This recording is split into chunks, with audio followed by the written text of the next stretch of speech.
Hey, welcome back, everybody. Mark from Rams up here. Over the last few days, I've been checking in on all the Rams 2025 opponents, doing a deep dive, parsing the schedule, and I'm going to press on with that this episode, but I'm just going to look at one team. We get into the NFC West, two games against each of these teams, opponents that we're very familiar with.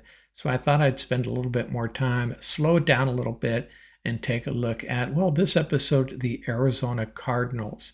And then I'll come back in a few episodes and get into the NFC West position groups. That's another theme I was trying to carry through. We'll go back and forth. We'll eventually get to the 49ers and the Seahawks, of course. Hey, before I get started, I think it was one or two episodes ago, after the 49ers had cut the USC edge rusher Drake Jackson, I looked back at that horrible 2022 draft of the 49ers, and lo and behold, Pete Prisco of CBS Sports, he looked back at the 2022 draft as well, and he did not have nice things to say about the 49ers or the Cardinals, which is kind of where I was coming from as well. He graded that 49ers draft as a D minus. The Cardinals, I think he gave them a D, gave the Seahawks an A, and the Rams a B minus. I think he's a little unfair to the Rams because while he acknowledged the Rams didn't have a first or second round pick, and they kind of blew their third round pick, Logan Bruss, they still did pretty darn good. I'm not going to rehash it. Go back and check out that episode.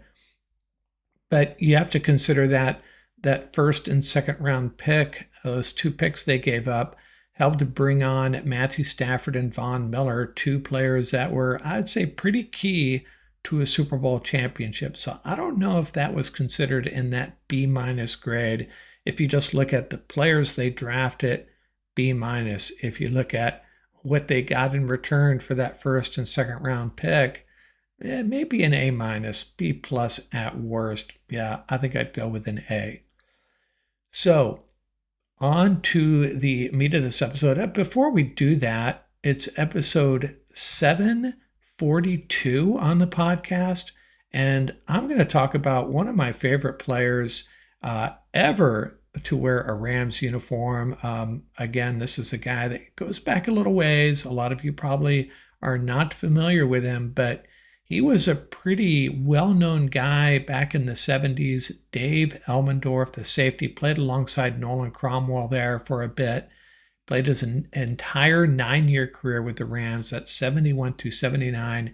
Started every single game that he played in a Rams uniform. Ended his career with 27 interceptions, 11 fumble recoveries, and 1975 All-NFC team, second team All-Pro. And he was just, not real flashy, nothing really remarkable about him. But I'm not going to say he was a household name. He kind of has an interesting, unique name. And everybody in LA that followed football even a little bit knew who Dave Elundorf was. He was a very, very good player, just a solid presence in that Rams secondary for many years. Number 42 for our Los Angeles Rams, Dave Elundorf. So let's move on to the Arizona Cardinals. What do we have to say about them? Coached by Jonathan Gannon, his second year there.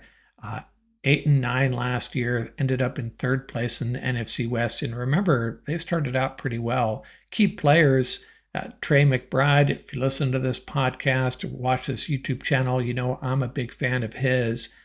He was he's probably a top 4 or 5 tight end in the league and didn't get a touchdown until that Rams game, week 17, was it? But he's a great player. And safety Budda Baker, we all know about him, All-Pro, 164 tackles from the safety position. Are you kidding me? And then quarterback Kyler Murray, I think in some ways he's been a little disappointing, but still a very good player. And Marvin Harrison, I mention him because we could see great things from him this year. His production was maybe disappointing, but only because of his draft position. He still has the potential to be a very, very good NFL wide receiver, and apparently he's bulked up. We'll see how that works out. And James Conner, the running back, kind of overlooked a lot.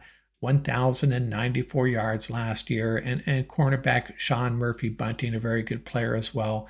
And of course, there's some other guys. We'll sprinkle in some names here. And one of them I should mention right away when we get to talk about their free agents. They re signed Calais Campbell, and he's been a thorn in the Rams' side for years as well. Him and Budda Baker, very good defensive linemen. They brought over edge rusher Josh Sweat. Jonathan Gannon, their head coach, is a defensive minded coach, and he's trying to pump up this defense. And he also added interior defensive lineman Dalvin Tomlinson and backup quarterback Jacoby Brissett. So they didn't do a lot to improve the offense, but Josh Sweat and bringing back Calais Campbell, it should be a pretty big deal there in Arizona for that defense. Now, their draft picks, the one I really liked at the top here is defensive lineman, defensive tackle Walter Nolan out of Ole Miss. We talked about him in the run up to the draft. Ian and I didn't do a deep dive into the defensive line because we didn't see that as a big need after adding Poona Ford, although I like what they did, adding the kid from Ohio State. But if you look at Walter Nolan and you read about him, watch some film on him, he kind of reminds me of a Kobe Turner type player. I'm not saying he's as good. Well, he's a first round draft pick, so you'd hope he plays at that level. And then cornerback Will Johnson in the second round. He's out of Michigan, and he's a guy that slid in the draft. Could have gone, a lot of folks thought he was going to go in the first round. I did, but he slipped a little bit coming back from an injury.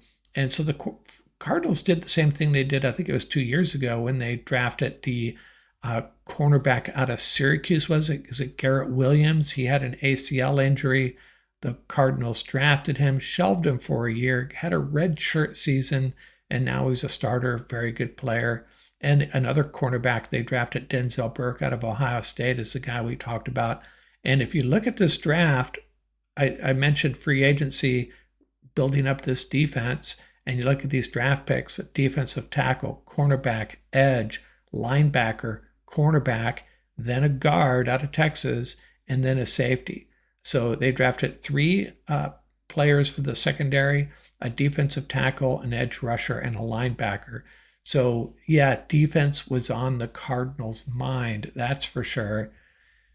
So what did they do last year? They started out 6-4, but finished 2-5. They ended up at 8-9, third place in the West. And, there was a moment there where it looked like they were going to win the NFC West. And as often happens to the Cardinals here, still trying to build a culture there, they kind of collapsed. Had a 3-game losing streak there. And offensively and defensively, fair to middling in just about every category. The one thing they did do, rushing the ball, 144 yards per game, 7th best. And that has a little bit to do with their quarterback, Kyler Murray, and of course, James Conner. So they, didn't do anything really well aside from rushing the ball. And then we need to look at what happened against the Rams last year, because that's what this is really all about. How do the Rams stack up against the Cardinals this year? Well, let's take a look at last year, and we got to start thinking of the Cardinals differently. I think the gut reaction, the initial reaction is we have their number, we'll stomp on the Cardinals. But you look at what happened last year in week 2, one of the more deflating performances in recent years for the Rams. Cardinals 41, the Rams 10. The Cardinals outgained the Rams 489 to 245 yards. And it was just a shellacking, a really poor performance by the Rams offensively and defensively. Marvin Harrison, one of many wide receivers to go off on us last year, had I think it was 130 yards and 2 TDs. Did not go well. And this was before we added Ahkello Witherspoon. That was Tre'Davious White back there trying to get it done. And it did not go well. Then we move on to week 17, a lot on the line. Rams trying to avoid a play-in game in week 18, and they escape with a 13-9 win. In that game, the Cardinals also outgained the Rams 396 yards to 257.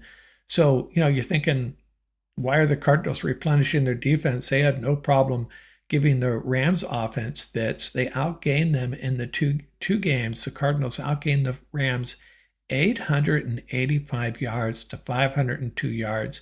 And we were very fortunate to win that second game. Cardinals had issues in the red zone, and then that ill-timed pass by Kyler Murray threw it a little bit early to Trey McBride, bounces off McBride's helmet, and Akilla Witherspoon snags it for the interception. So, and that was one of the big, man, Rams had a lot of really great plays last year that combined really saved our butts. The pick six by Cam Kinchens in Seattle for 100 and something yards, whatever it was.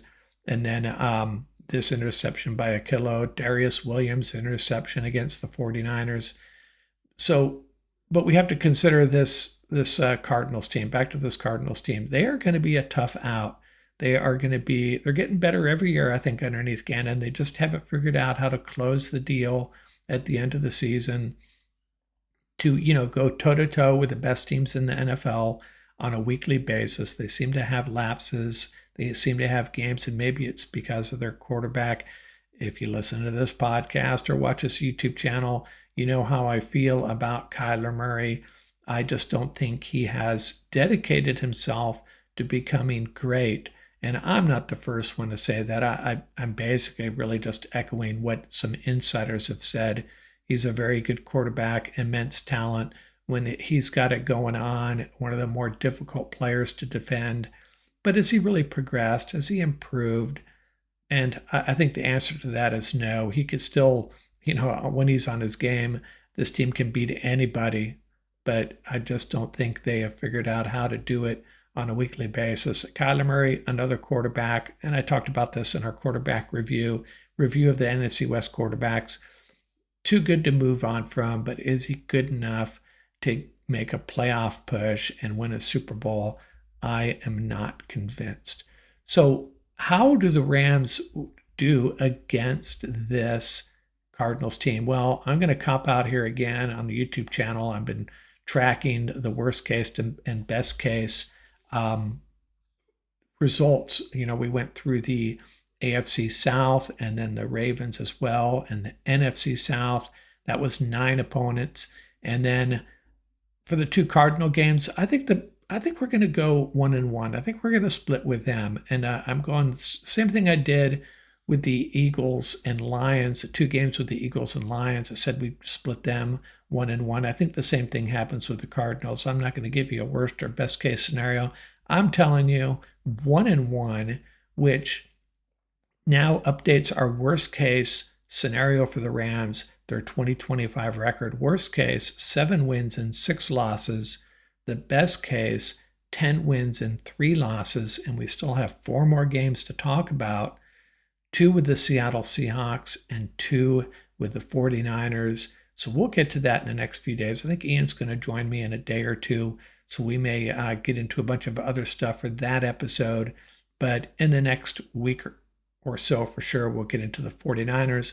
We'll get into the Seahawks. And we'll grab another position group and walk through an NFC West position group, looking at each team's position group. I don't know. I haven't decided yet. Maybe we've done quarterbacks, running backs, and tight ends. Yeah, maybe we'll do edge rushers. I think the Rams will have a solid advantage there. I have a feeling. That's it for now. Out here from Rams Up.